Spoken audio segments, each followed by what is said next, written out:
老家有一种说法，槐树属阴，能养鬼，能避宅，重的砍不得。我爸不顾阻拦，执意砍掉了门口长了几百年的老槐树。老树轰然倒地的一刹那，我爷爷口吐鲜血，昏迷不醒。悬疑小说千千万，三部学长占一半，紧张又刺激的完结文艺更到底。超长小说等你来看，精彩故事现在开始。没等到第二天天亮就死了，村里人都说这是树林报复，被拉去赔命了。之后家里依然不得安生，怪事不断，但凡活物都一个接一个的死去。我爸做生意失败了，欠钱了一大笔钱，在债主扬言要剁了他手的时候，他慌了，把主意打到了我家大门口的老槐树身上，说是城里有人专门高价收这种上了年头的东西。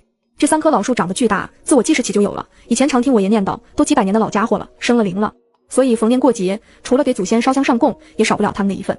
放学刚到家，就听到我爷和我爸在屋里吵得不可开交。10年生智，100年生灵，你这样做是要遭天谴的呀！从我爷颤抖的声音就知道他被气得不轻。我爸完全不为所动，还很嫌弃我爷的说法。爸，您老糊涂了，现在都什么年代了，别跟我扯你们老一辈的这套，你也甭心疼了，我就砍1棵，其他的给您留着。当天吃完晚饭，我爸就指使我去村里喊人，让他们明天过来帮忙砍树。我几乎跑遍了全村，从村东头跑到西头，街坊邻居都只是摇头，没人答应帮忙，甚至连门都不让我进，直接就打发了。到了我二爷家里，终于进了门。我叔蹲在院子里抽着旱烟，也不说话，我婶直拿眼睛瞪我，恨不得在我身上盯出个洞来。过了半晌，我二爷才从屋里出来，脸色凝重，你丫头，回去跟你爸说，你叔明天要去集上，脱不开身，我腰腿子硬了，帮不上什么忙，就不去了。我点头，刚要离开，他又喊住我，劝劝你爸，别脑子犟了，做糊涂事。话我是带到了，可我爸依然没听。因为村上没人帮忙，我爸直接雇了几个人，那几个都是附近10里8村干活的好手，个个身强体壮，可愣是没砍动1棵树。几斧头下去，其中最壮硕的一人居然口吐白沫，倒在地上说起胡话。其他人见状都撂挑子不干了，直言这活我们做不了，连工钱也不要了，走得干脆极了。我也让我爸歇了心思，他却执意不肯，几棵破树，少拿这话唬我。没几天，他又找到隔壁村的李瞎子坐镇，重新找来几个人砍树。李瞎子的名头附近村子都晓得，能帮人看坟地去晦气，也算有几分本事在身上的。可就是爱赌，听说外面欠好多钱，起初不愿意来，但被我爸出的2万块钱佣金迷了眼，居然答应了。我爸说，不是说这树邪乎吗？那我就找个更邪乎的，看谁压得住谁。爷爷被气得脸色发青，却拿我爸没办法。这次砍树选了正午时分，李瞎子像模像样的做着法事，嘴上还嘀嘀咕咕念叨着什么。他给大树绑上红绸，还让我奶给家里的房檐上都放上红绸，连猪圈都没落下。他说大树倒地会有树煞，这红布是避树煞冲宅的。开始砍树时，我爷脸色变得乌青，我爸以为是被气的，就让我扶他回了屋里。爷爷嘴上一直念叨着催命鬼要来了，这个家快要没了。他声音嘶哑，像被人卡住喉咙，我站在一边吓得直哆嗦。可我爸让我照顾爷爷，我不能走远，只能趴在门框上往里看。斧头的声音清晰入耳，每砍一下，我爷脸色就惨白1分，像是那斧头砍在他身上一样。随着老树轰然倒地，我爷喷出一口鲜血，跟着树一起倒下了。爷，我急忙跑进去，等到了跟前，我才看清，我爷眼睛瞪得溜圆，澄澈的眼瞳中印着一颗血淋淋的大树。一时间我被吓傻了，直接跌在地上，连跑出门的力气也没有。鸡架里的大红公鸡跟不要命似的往栅栏外挤，只有母鸡缩在窝里，叫着像婴儿啼哭一般的咕咕声。我也死了。听到这事，我二爷是第一个来的，他拉着我爷的手，絮絮叨叨说了半晚上，也没留住我爷。第二天天没亮人就走了。按照村里的习俗，人死是要停灵3天下葬，但因为我爷死的蹊跷，青天白日，吐血身亡，村里人都说被拉去赔命了，这属于横死，所以不能按习俗停灵，第二天就草草下葬了。我爷下葬后，我每天半夜都能听到鸡叫的声音，一叫就是1晚上，所以我每天晚上都睡不着，躲在被子里瑟瑟发抖。好在这样的日子也没持续多长时间，因为奶奶养的那些鸡鸭一个接一个的死完了，不只是鸡，就连生了2年小猪仔母猪也没能幸免。这天早上，我跟平常一样打了猪草送去给它吃，可叫了半天一点反应都没有。这只母猪极为贪吃，平时一听到声响，不要命的往外跑，就怕慢了会少吃上一口。我打开猪圈往里一看，心脏差点从嘴里跳出来。只见黑猪躺在窝里，身上都是缠满了槐树枝丫，连嘴巴里都是，像是活活被树长穿了身体。我乃特意放上去，怕被风吹走，还用石头压住的红绸，此时正落在一旁的泥地上，被泥染得快看不出颜色。我吓得连滚带爬的往外跑，边跑边喊奶奶，猪死了。我奶听到声音从屋里跑出来，等见到猪圈的情景，脸色也十分难看。我赶紧看了房顶的红绸一眼，被绑在房檐的结此刻已经打开，随风摆动，像是随时会掉下来，只能赶紧过去将它系紧一些。渐渐的，家里除了我奶、我妹和我，没有其他活物。我胆子小，从那以后不敢再直视剩下的2棵树和一个残缺的树桩，总感觉会发生什么可怕的事，还将我奶拉到我屋里陪我一起睡。倒是我妹可能年龄小不懂这些，照样跟皮猴子一样上蹿下跳。这天我正在写作业，她突然跑进来拉着我说，姐，你快去看看，大树说他痛，在哭呢。突然想起我爷死前的话，虽然不太懂什么意思，但也感觉背后发凉，呵斥他乱说什么，当心给你舌头割掉。可能第一次见我这么凶，我妹哭着跑走了。第二天一早都要吃饭了，也没见我妹起床，我奶让我去喊她，拍了几下门，屋里跟没人似的，一点回应都没有，就直接推门进去。一进门听见她嚷着腿疼，我以为她装的，就是想让我为昨天吼她的事道歉。走近才发现她脸色惨白，豆大的汗珠一颗颗往下掉。我慌忙喊了我奶来，她见此情景，脸色也是一白，随即出门端了一碗清水进来，手上还拿着一支香和一双筷子。她先是点燃香，插在我妹的床头，然后将清水放到妹妹头的正前方，拿起筷子插进碗里，嘴上嘟嘟囔囔的念着：“既然来了，先吃点喝点，快扶着筷子。”奶奶放开筷子，筷子直接倒下，和瓷碗碰撞，发出清脆的响声。这声音听得我心头发紧。奶奶还是不放弃，一遍遍不厌其烦地说着。当念到第5遍的时候，我妹嚷痛的声音停了，而我奶松开手时，碗里的筷子居然直直立住了，好像真有一双手扶住了筷子。我奶脸上露出喜色，接着念叨着：“赶紧吃吧，吃饱喝足好上路。”可是筷子突然到了，这次跟瓷碗碰撞的声音更大，像是握住筷子的那双手生气了，故意摔的。本来燃得好好的香也熄灭了，奶奶脸色变得灰白。我奶赶紧去了二爷家找她，我也跟着去了。我二爷是村子里的艺人，这是村里的土教法，跟术士差不多意思。听说他身上是顶了仙儿的，农村的土仙儿，专门为村里人处理丧葬以及不干净的东西。曾经我还看见过他在大屋后台小间里又抖又跳，胡喊乱唱。当时年纪小，差点给吓傻了。我后来偷偷告诉奶奶，二爷有疯病。我奶当即扇了我2巴掌，说什么胡话。第2天就抓了家里最大的一只公鸡和一筐子鸡蛋去二爷家赔罪。最后那只公鸡被活活剁掉脑袋，让我抱着坐在小屋里一夜，这事才算过去。从那之后，我对二爷总有点惧意。听了我妹的情况，二爷脸色也不好看，让我和奶奶等着，他去供仙儿的小屋里一趟，拿着一包香灰出来，然后跟我们去看妹妹。到了我妹屋门口，二爷却没让我进屋。你丫头，你8字属阴，还是别进去了。我点头，看着二爷和奶奶进屋，关上门，可抵不住心里头的好奇，悄悄扒到窗子上看。只见妹妹手上被二爷用红绳绑住，嘴上塞着他拿的香灰。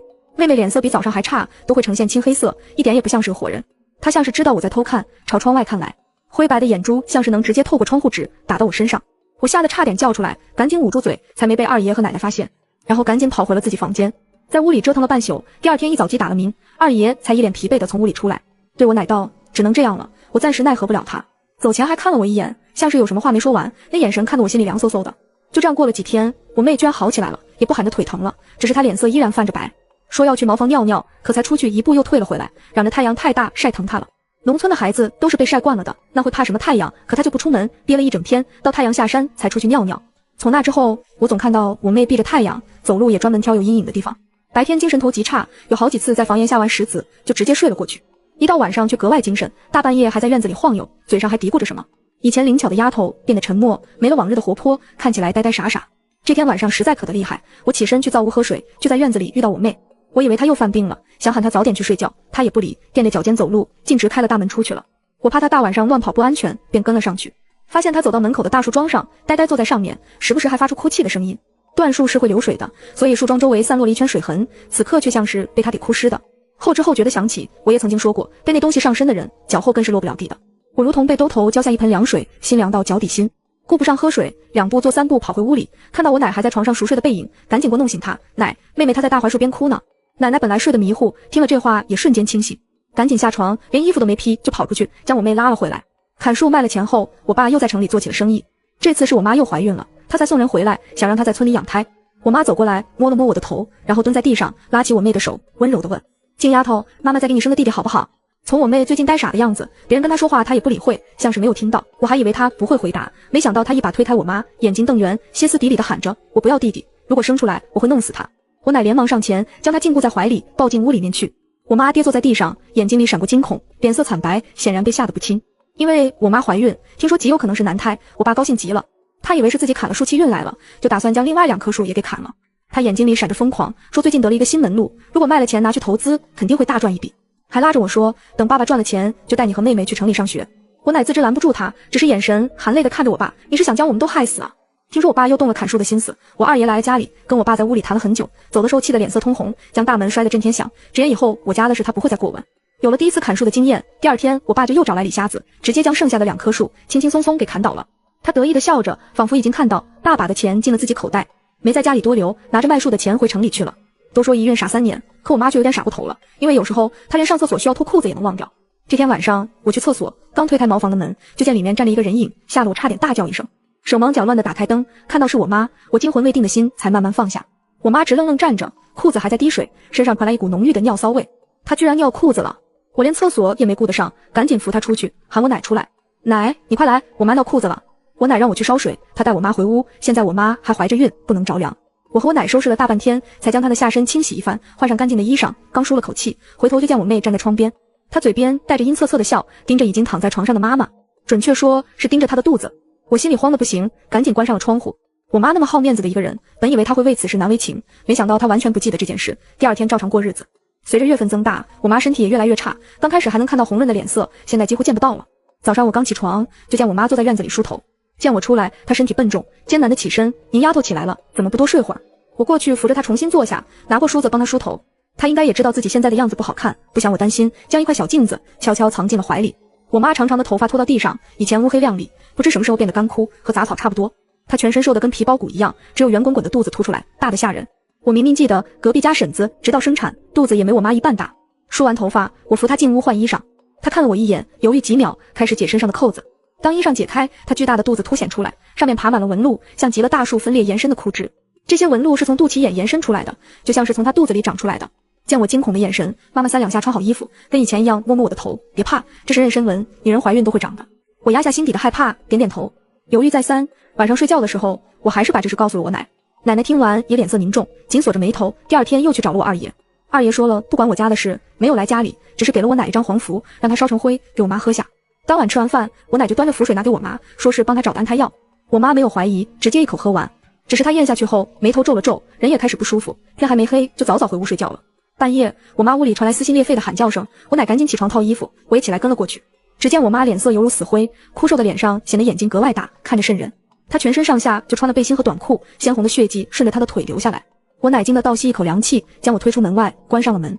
来不及送医院，招呼我去喊来村里接生的婆子。我爸被连夜喊了回来，听说是我妈要生了，他急得上蹿下跳，对着这里拜拜，那里求求，嘴里念叨着一定要生个儿子出来。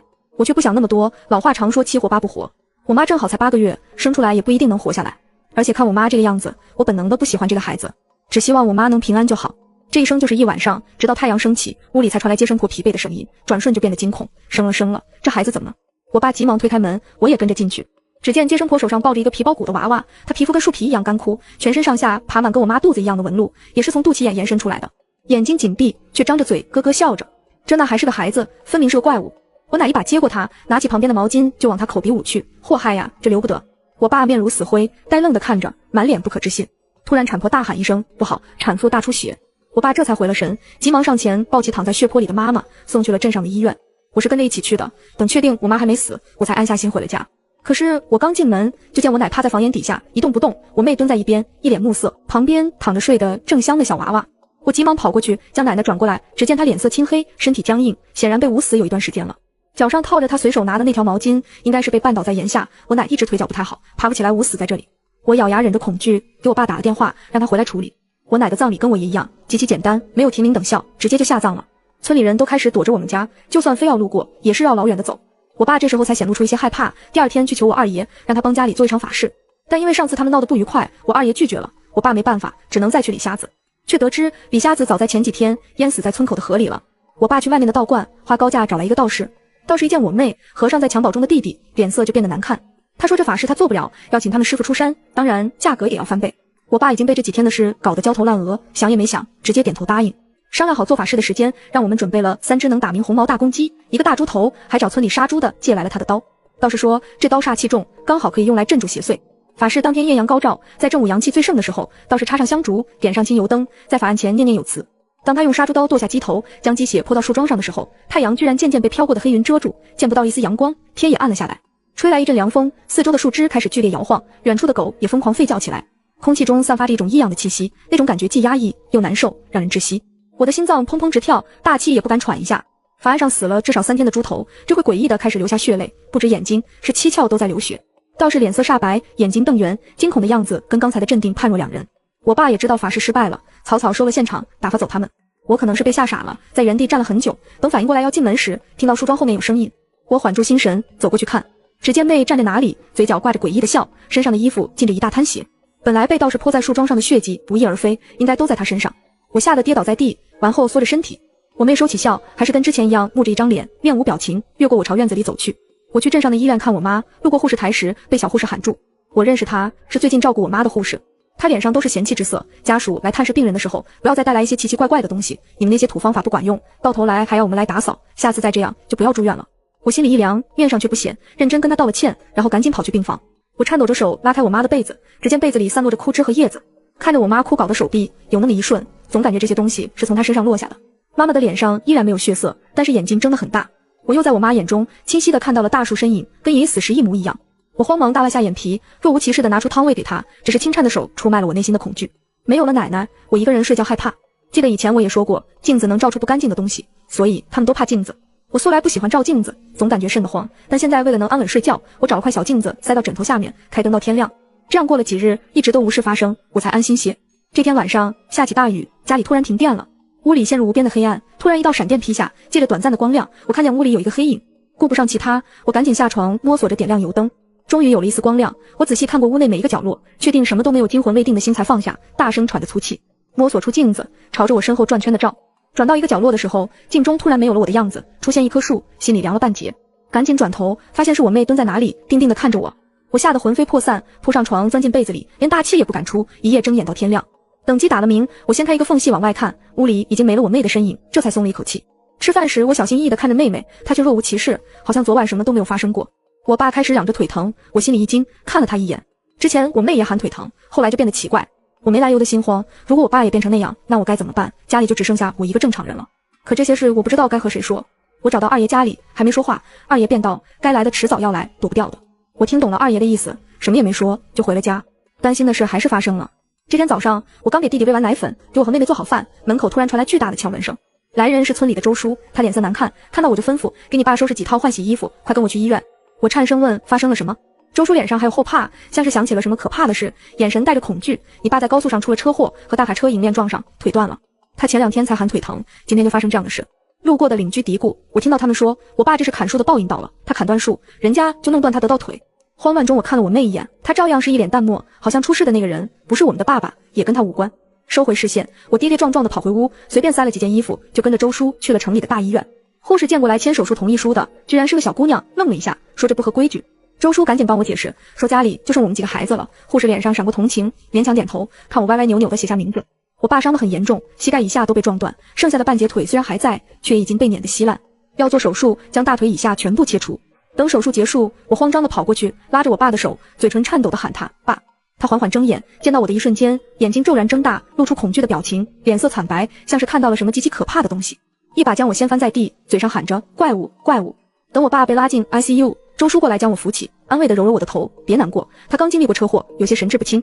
我点点头，垂下眼帘，掩住眼里的复杂的情绪。刚刚在我爸的眼睛里，我又看到了那棵大树，这已经是第4次了。虽然不敢置信，但现在我可以肯定，那个影子就是我。怪异的也不是我妹和弟弟，而是我。我因为本体被毁，记忆出现混乱，记不住事，这才忘了所有。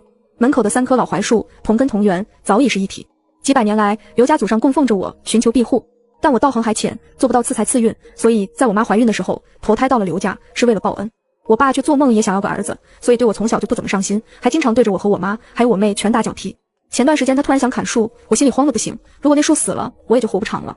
我也跟着二爷耳濡目染，是懂一些奇黄门道的。他很早就看出我是老槐树头氏，见劝不住儿子，就想杀了我。他要将我推到井里淹死，我为了自保，情急之下动手杀了他，所以他的瞳孔里才会出现我的影子。可是不巧的是，我杀了爷爷的时候被我妹看到了，她像是受到了惊吓，慢慢变得呆傻，也开始避着我。后来我妈又怀上了，都说是男胎，是我爸心心念念的儿子，不知道出于嫉妒还是什么，我本能的不想让他活着。想起了以前，每次我妈自己都被打得痛不欲生，就用身体护着我和我妹，最终还是没下得了手。因为这是妈妈用命也要生下的弟弟，我不能伤害。可我奶居然将我二爷给的符纸真的给我妈喝下了，让她差点就一尸两命。为了让我妈活着，我只用尽最后的力气保下她和弟弟。所以妈妈看到了我的样子，眼睛里也有了我的影子。我妈用命生下的弟弟，我奶还想着要捂死他，我本想动手，我妹却先我一步，将他绊倒捂死在房檐底下。我爸找来道士，想做法事，我很怕二爷会出手，我知道他很厉害，他出手我绝对活不了。幸运的是他拒绝了。后面找的那个道士只懂皮毛，是个半吊子，不过想骗财罢了。虽然真的有我害怕的东西，比如那3只鸡，那把杀猪刀，可妹妹帮我挡下了那碗鸡血，她便伤不到我。只略施小计，她便被吓跑了。可能因为是异类，我天生惧怕照镜子，所以家里的镜子都被我妈收了起来。那晚因为害怕，我翻出了镜子，当看到镜子中照出的我自己，我害怕极了。妹妹知道我怕，特意跑到我房间，让我误以为照到的是她。我恨我爸，恨他对我们母女的动辄打骂，但他也是我报恩的对象之一。虽然他砍了我的本体，只要没动伤害我们的念头，我依然没想着伤他。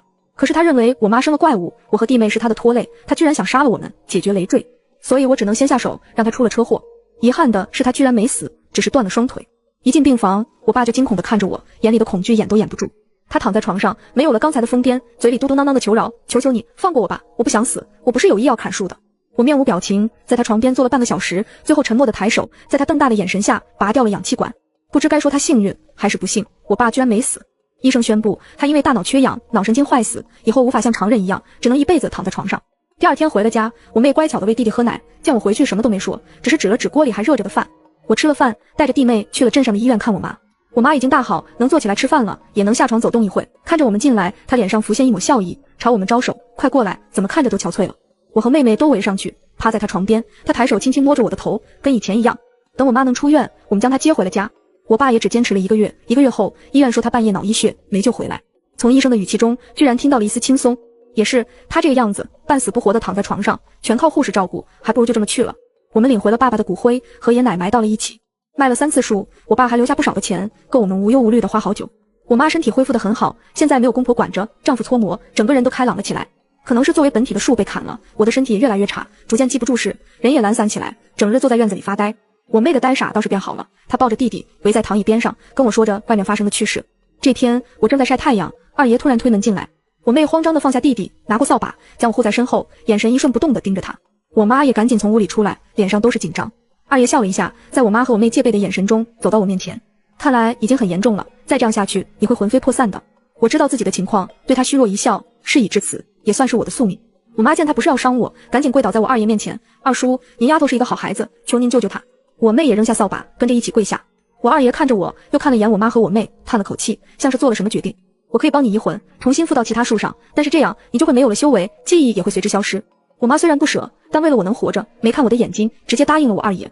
15晚上子时，我二爷先在我家门口的东南方位点了一支红烛，然后对着正东方，借着月色在地上画了个圈，圈里画了10字。我妈将我放到圈里，月光洒下，我全身笼罩在月光下。二爷将写着我生辰8字的黄纸点燃，嘴上念念有词。渐渐的，我感觉身体慢慢有了知觉，全身力量也逐渐充沛起来。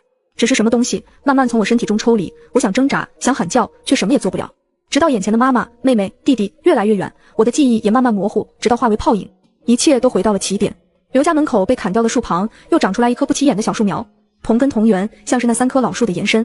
刘家的寡妇经常提着一桶水给小树苗浇水，时而对着它说话。他家的小女儿也是，村里人经常看到她对着树苗自言自语。村里有人撞见过，只以为是吃傻之后的后遗症，也没多想。虽然砍树的事情逐渐淡去，但村里人却不敢懈怠，毕竟这事致使一家死了4口人，就剩下一个寡妇和幼女柚子。人本来就对未知充满恐惧和敬畏，现在村里更没有一个人砍树，也没有人提起此事。